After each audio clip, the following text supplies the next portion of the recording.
Irã, um gigante do petróleo e também do gás natural, atualmente está no centro do tabuleiro geopolítico, não só do Oriente Médio, mas do mundo. Pelo Estreito de Hormuz, que é um gargalo que eles controlam, são escoados de 20 a 30% de todo o petróleo do mundo. O raio de influência do Irã perpassa todo o Oriente Médio. E o Irã utiliza de proxies, que nada mais são do que aliados estatais ou não estatais. Como exemplo, para ilustrar, o Hezbollah no Líbano, os Houthis no Iêmen, ou como, por exemplo, o antigo governo sírio do ditador Bashar al-Assad, que tinha ligações estreitas com o Irã. E eles utilizam esses aliados como peças fundamentais em suas movimentações geopolíticas. Dentre as suas táticas de atuação geopolítica se encontra a guerra híbrida, que envolve desinformação, promoção de distúrbios sociais, interferência em infraestrutura e na burocracia. E também utilizam a guerra de procuração, quando se usa um aliado ou proxies para atacar um alvo de interesse, para atingir seus objetivos geopolíticos. E hoje, mais do que nunca, é fundamental uma compreensão profunda sobre o Irã, um dos mais relevantes players da geopolítica atual. O objetivo dessa série de vídeos que a gente vai começar aqui no canal é passar uma visão completa e profunda para você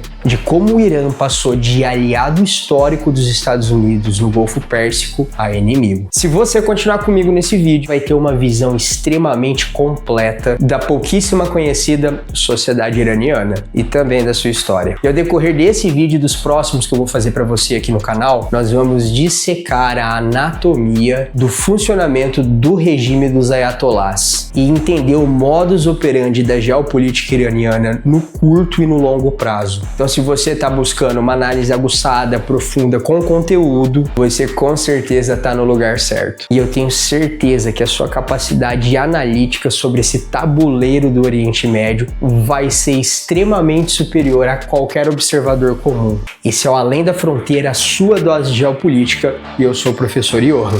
Então, sem enrolação, vem comigo agora para a gente compreender esse tabuleiro geopolítico extremamente complexo que é o Irã. Vamos lá. Nesse processo de uma compreensão boa sobre o Irã, o primeiro aspecto que você precisa saber são algumas características geográficas extremamente importantes. A compreensão desses aspectos está totalmente atrelada ao funcionamento da sociedade iraniana. O Irã conta com uma muralha natural, e esse fator geográfico ele beneficiou muito as sociedades que ocuparam o Irã ao longo da história como um todo, desde a antiguidade, inclusive. Falando um pouquinho então dessa muralha natural para vocês entenderem, no oeste, lá na fronteira com a Turquia e com o Iraque, existe a famosa Cordilheira de Zagros, e tem uma extensão de mais de 1.500 quilômetros, pontos de altitudes que chegam a 4.000 metros, fazendo de Zagros ali um grande muro posto para os seus vizinhos. Inclusive, essa cadeia de montanhas, essa cordilheira, mantém a identidade cultural de alguns povos iranianos, que inclusive eu vou falar daqui a pouco. Em Zagros, que fica no oeste do Irã, a gente tem a maior riqueza do país. É lá que fica o cinturão do petróleo iraniano. No norte do Irã, gente, temos a Cordilheira de Alborz, que se estende por mais de 900 quilômetros, perpassando o Azerbaijão, passa por todo o Mar Cáspio e vai até a fronteira do Turcomenistão. Inclusive, você sabia que existia Turcomenistão? Se você não sabia, já comenta aqui. E é aí que fica uma das mais ricas belezas iranianas, o Monte Damavand. Chega a 5.000 metros de altura e é parte dessa muralha natural iraniana. O país tem outra cadeia de montanhas também, que completa a fronteira ali com o Turcomenistão, e é a Cordilheira de Koptidag. E no sopé da cordilheira, que nada mais é do que na base, na parte de baixo, tem uma outra riqueza iraniana importantíssima, que é o gás natural. Além de petróleo, o Irã também tem gás natural. E aí, por último, para a gente terminar a formação dessa muralha natural, indo do sul no litoral iraniano até leste na fronteira com o Paquistão, tem a Cordilheira de Makran, outra cadeia de montanhas. Lá também tem gás natural, uma informação legal para vocês. Tem hidrato e metano, que são fontes importantíssimas de energia renovável. Inclusive, o Paquistão e o Irã exploram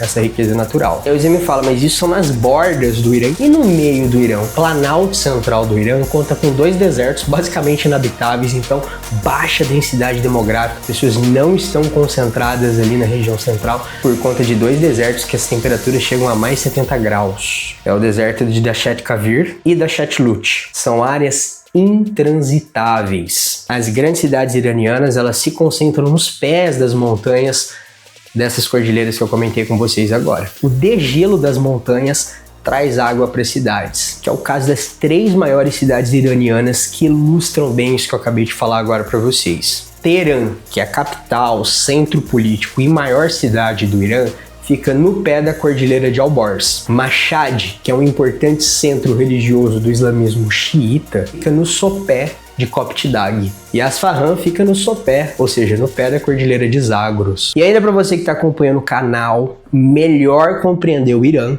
uma coisa importante é que, etnicamente falando, o Irã não é homogêneo. Eu vejo muita gente comentando, os árabes iranianos. Não. Ou os persas, meio certo. O Irã é um mosaico cultural, é uma unidade territorial com vários povos. Claro que os principais são os persas.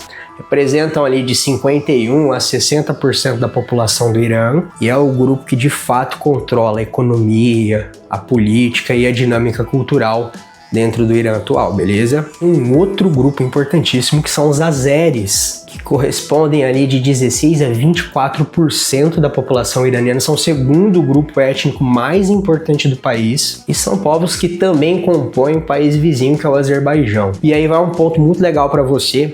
O líder supremo atual do Irã, e esse é o termo correto, líder supremo, que é o Ayatollah Khamenei, ele é de origem azeri, ele não é de origem persa. Isso explica em partes porque que esse grupo também compõe a elite política e econômica do Irã. Esse fato ele é utilizado como propaganda do regime iraniano para dizer que a sociedade iraniana é coesa e inclui todas as etnias no seu funcionamento. Nós também temos um povo no Irã que muito se fala no Oriente Médio, pouco se sabe, inclusive teremos um vídeo sobre eles, que são os curdos. Eles correspondem ali de 7 a 10% da população do Irã, estão concentrados lá na região da Cordilheira de Zagros, que eu citei para vocês, fronteira com Iraque e Turquia. E aí já vai um adendo, Iraque e a Turquia também são países que contêm povos curdos, tá?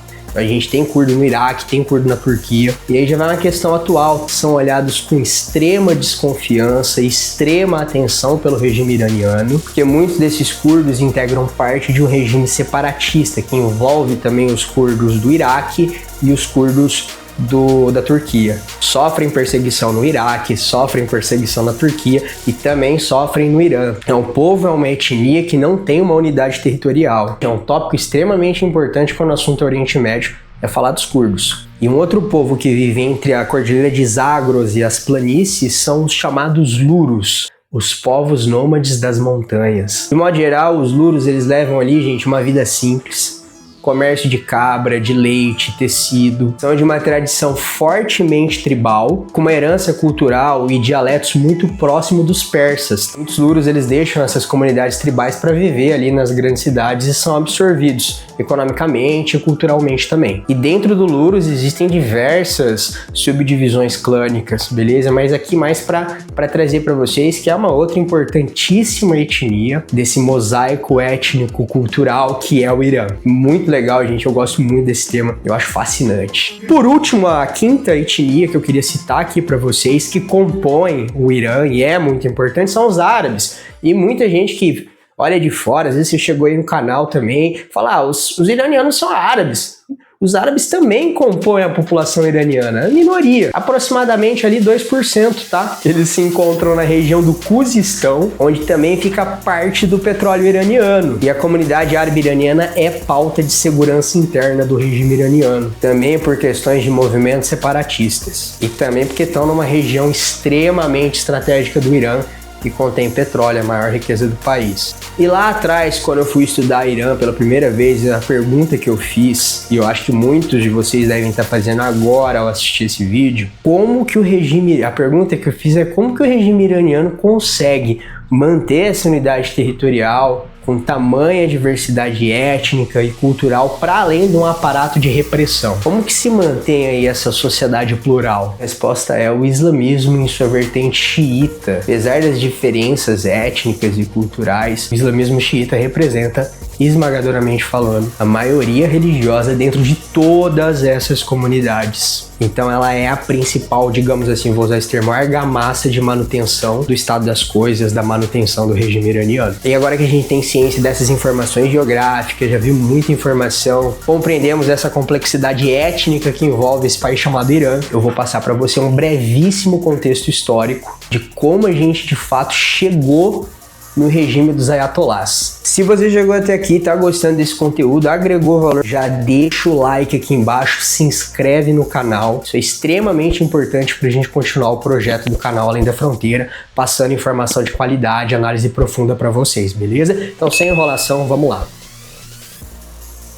Quando se fala aí do Irã ou da antiga Pérsia, a gente poderia voltar muito no tempo, poderíamos voltar lá para a Idade Antiga, inclusive. Mas o nosso foco aqui, o foco do canal e o foco desse vídeo é a compreensão do Irã atual, para você conseguir compreender as decisões geopolíticas e políticas e de funcionamento da sociedade iraniana. Para fazer isso, sem perder profundidade analítica, mas também sem perder tempo, a gente parte no nosso contexto histórico a partir da dinastia Qajar, que se originou no século XVIII, depois da Era Cristã. A dinastia Qajar, ela nasce esmagada sobre os dois impérios ali do século XVIII e século XIX. De um lado, a oeste, o Império Inglês, e do outro lado, o Império Russo, que vai se tornar posteriormente a União Soviética. E essa dinastia dos Qajar, ela vai ser marcada por uma palavra: concessão para a sobrevivência. Já no século XIX, para evitar mais guerras, ela entregou para a Rússia o que nós chamamos hoje de Azerbaijão, povo do atual líder supremo do Irã. Já vimos isso. Inclusive, depois o Azerbaijão vai se tornar uma das repúblicas soviéticas ali que vão compor, né, a União Soviética. Então a União Soviética chegou a fazer fronteira com o Irã, olha o tamanho dela, né? Quando a gente pensa nos Qajar, economia, o monopólio da venda de tabaco representava um imenso mercado consumidor, que foi entregue numa decisão de cima para baixo de imposição aos ingleses em 1890. E já em 1901, o ouro negro iraniano, ou seja, o petróleo, vai ficar na mão dos ingleses também nessa dinâmica de concessão para a sobrevivência da dinastia dos Qajar dentro ainda não era Irã, o pessoal chamava de Pérsia. Aí se criou a famosa Anglo-Persian Oil. Quase a totalidade do lucro da extração de petróleo ficava na mão dos ingleses. E apesar dessa problemática do petróleo, essa política de concessões e várias contradições sociais que o Irã vivia, os centros urbanos de cidades como Teherã, Asfahan começaram a crescer muito. E esse fenômeno mudou profundamente a história e a política do Irã. Entre 1905 e 1911, fruto de uma camada urbana mais escolarizada, letrada e não alheia às questões políticas, começou-se a contestar o porquê que não havia ali uma participação política da população iraniana como um todo. E a partir de manifestações, pressões, surgiu uma revolução constitucionalista dentro do Irã, e resultado dessa revolução foi a adoção de uma constituição. E aí era previsto nessa constituição um parlamento, que aumentou a participação da sociedade civil, da população como um todo na política iraniana. Esse parlamento ficou conhecido como Parlamento de Majlis, que nada mais são do que os legisladores. E esse fenômeno foi um marco na história do Irã, que ainda era chamado de Pérsia nessa época. E de 1914 a 1918 acontece algo que todo mundo já conhece na história, que é a Primeira Guerra Mundial. O Irã ficou neutro na Primeira Guerra Mundial, porém a proximidade com a Inglaterra, a localização estratégica e os recursos energéticos do Irã levaram a Inglaterra a ocupar o território com muitos soldados ingleses. O resultado disso foi um descontentamento generalizado com a população, que já não via com bons olhos o petróleo sendo drenado pelas petroleiras inglesas, a constante interferência do Império Inglês dentro do Irã. Aí, como resultado, o rei dos persas, da dinastia de Qajar, que na época era o Ahmed Shah, começou de fato a perder muito prestígio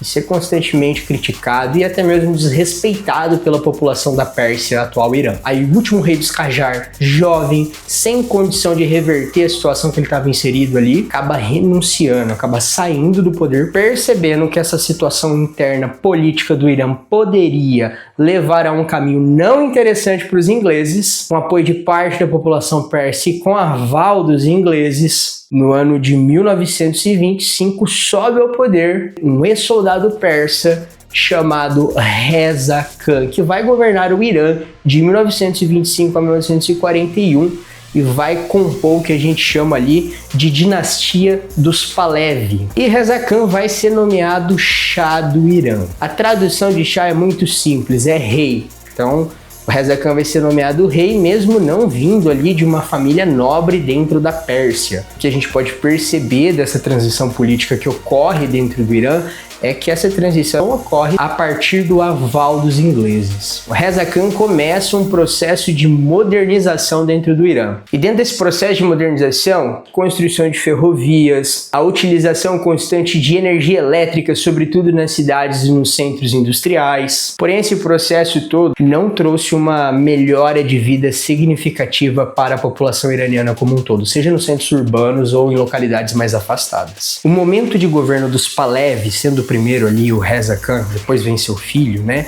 Mas nesse primeiro momento de governo dos Pahlavi, a gente vai ter algo muito interessante, a aproximação da Pérsia, ou Irã, com os Estados Unidos, que emergia como grande potência já no contexto de Primeira Guerra Mundial. Os Estados Unidos começa nesse momento, para quem não sabe, a exercer um poder muito maior dentro do tabuleiro da geopolítica. A Inglaterra começa a dar espaço para os Estados Unidos. O governo de Reza Khan de 1925 a 41 não traz mudanças estruturais, seja para a sociedade iraniana ou na política externa, né, na relação de dependência. O que vai acontecer é que o Irã vai deixar cada vez mais de depender da Inglaterra, essa dependência, essa interferência vai começar a ser realizada pelos Estados Unidos. Um exemplo disso é que a maior riqueza do Irã, o petróleo, continuava indo para as petroleiras estrangeiras sem trazer benefício de qualidade de vida para a população iraniana. Uma mudança interessante que vai acontecer dentro do Irã em 1935 é que vão mudar o nome do Irã. O Irã vai deixar de ser chamado de Pérsia e vai começar a ser chamado Irã, que nada mais significa do que terra dos nobres. E aí se adotou o nome utilizado até os dias de hoje. Assim como o antecessor no contexto da Primeira Guerra Mundial, agora a Segunda Guerra Mundial, que foi de 39 a 45, no primeiro momento, Reza Khan se manteve neutro, nutria boas relações com os alemães, porém, tendo essa relação histórica do Irã de dependência e de proximidade com a Inglaterra e Estados Unidos, que compunham um grupo antagônico aos alemães na Segunda Guerra Mundial, isso gerou um desconforto muito grande. Reza Khan também tinha importado, digamos assim, muitos engenheiros da Alemanha. A Alemanha era vanguarda também industrial nesse contexto. Isso vai gerar uma crise de relação e em 1941 Reza Khan vai ser substituído pelo seu filho, que também governará o Irã como Shah. Então Reza Khan vai dar espaço para Mohammad Reza Pahlavi, que será o último Shah do Irã antes da Revolução dos Ayatollahs. Mohammad Pahlavi, Shah dos iranianos, vai manter as relações econômicas com os Estados Unidos, principalmente com os aliados ocidentais no pós-Segunda Guerra Mundial. Uma nota legal, uma nota interessante de trazer, que quando ele assume o controle do Irã em 41, ele tinha apenas 21 anos de idade. Então o Irã se torna de fato um estado satélite governado pelos interesses econômicos das petroleiras. O novo Shah vai investir pesadamente na indústria bélica, em aparatos de segurança pública, com o interesse de manter o seu controle interno dentro do Irã e evitar investidas de potências regionais hostis. Esse tipo de medida geopolítica não se reverte também em benefício direto da melhora da qualidade de vida da população. Então, o quadro geral, estrutural dentro do Irã não mudou nada desde a dinastia dos Qajar até o segundo governante dos Pahlavi. E nesse pós-Segunda Guerra Mundial, as camadas urbanas cada vez maiores, mais letradas e também mais críticas já não viam com bons olhos o Shah do Irã. E o Shah muitas vezes era visto como um marionete de potências estrangeiras. Boa parte dos lucros do petróleo que não iam ou para a defesa ou para a mão dos estrangeiros ficava ali beneficiando aqueles que cercavam e estavam próximos do Shah do Irã, que é digno de nota, vivia uma vida de luxo e opulência que contrastava totalmente com a realidade da população iraniana. No ano de 1953, esse quadro geral poderia passar por uma modificação por conta de um nome. O primeiro-ministro do Irã tinha ideias reformistas e progressistas para o país. Seu nome era Mohammad Mossadegh e ele tentou romper com as condições existentes dentro do Irã. E olha só que interessante essa informação para você, uma independência maior do judiciário que estava totalmente aparelhado pelo Shah do Irã, não tendo, portanto, dentro do Irã conceitos como igualdade jurídica, reforma agrária, redistribuição das terras. A gente já conheceu um pouquinho sobre a geografia do Irã, sabe que as terras férteis dentro do Irã estão nas bordas do país, e o que mais incomodava o Shah do Irã, uma limitação do poder da realeza dentro do país. Além de bater de frente com os interesses do monarca iraniano, esse projeto de Mossadegh batia de frente com os interesses econômicos das petroleiras, sobretudo norte-americanas. O risco de perda do controle do petróleo para os americanos era algo possível, caso essas reformas fossem realizadas. Além disso, além desses pontos, justificava-se que Mossadegh tinha uma proximidade ali com a União Soviética. Lembrando que o contexto aqui era um contexto de Guerra Fria, pós-Segunda Guerra Mundial, mundo polarizado entre dois blocos. Então, para evitar a concretização desses planos, o MI6, que é o Serviço Secreto Inglês, juntamente com a CIA, lançaram uma operação chamada Operação Ajax. Essa operação tinha como objetivo central neutralizar Mossadegh dentro do Irã. A CIA subornou jornais locais do Irã para implantar a informação que hoje a gente chama de fake news, de que Mossadegh era comunista e inimigo do Islã. Então o interesse ali era deixar as bordas mais fundamentalistas do clero religioso muçulmano contra o primeiro-ministro iraniano. Além disso, também ocorreu o suborno de multidões e inclusive a contratação de gangues nas cidades para causar agitação nas ruas e manifestações implantadas contra o primeiro-ministro, sinalizando assim que a população como um todo estava contra as reformas do ministro Mossadegh. O resultado final dessa parceria entre o MI6, a CIA e o Shah do Irã reverberou na prisão do primeiro-ministro Mohammad Mossadegh, que cumpriu pena de 3 anos e depois ficou no exílio silencioso em sua casa até a sua morte em 1967. E essa intervenção externa na política interna iraniana gerou 2 consequências importantíssimas que mudaram totalmente a história do Irã e acabaram, querendo ou não, criando a República Islâmica do Irã. A primeira grande consequência disso tudo foi o crescimento do sentimento anti-americano, já que um setor muito grande da população percebeu que a prisão do Mossadegh na verdade foi uma armação. Essa falta de reformas em um país totalmente desigual serviu como combustível para a Revolução Islâmica de 1979. A segunda consequência que se viu após a prisão de Mossadegh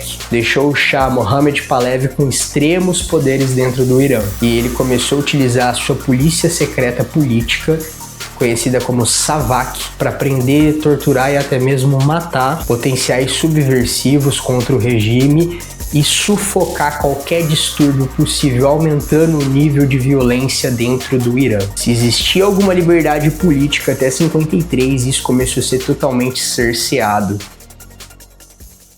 E se você chegou até aqui, eu espero que você tenha conseguido ampliar sua visão sobre a sociedade iraniana e sobre esse processo histórico que a gente está analisando. Então, se você gostou desse conteúdo, realmente curte, comenta aqui, se inscreve no canal, compartilha com os amigos e, sobretudo, se inscrever para já ser notificado sobre o próximo vídeo que já vai sair em breve e a gente vai continuar essa análise sobre a história iraniana e também, posteriormente, compreender a geopolítica mesmo do Irã atual, os projetos a médio e longo prazo. E nos próximos vídeos da série também vamos analisar os distúrbios sociais que estão acontecendo no Irã. Então esse é o primeiro vídeo da série, tá? Eu tenho certeza que você vai ampliar muito seu escopo, seu conhecimento sobre o Irã nos próximos vídeos também, tá certo, gente? Forte abraço, muito obrigado e eu vejo vocês no próximo vídeo. Esse é o Além da Fronteira, a sua dose de geopolítica, e eu sou o professor Johan.